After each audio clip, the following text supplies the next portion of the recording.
Ja keskipellolle. Aluksi muutama pieni mutka. Sitten päästään ensimmäiselle suoralle. Ja pari off-camper käännöstä. Sitten annetaan rullata. Haetaan hyvää linja suoraan tuohon oikaisukaistalle. Päästään näköalahyppyriin. Oi!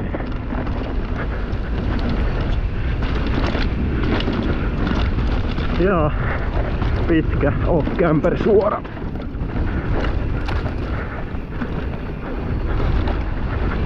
Hoppaa! Sitten kovin käännös off-camper mutka taittuu. Katsotaan, että ei tule toisella reitillä porukkaa ja yhdistyy Sampaan. Jepa!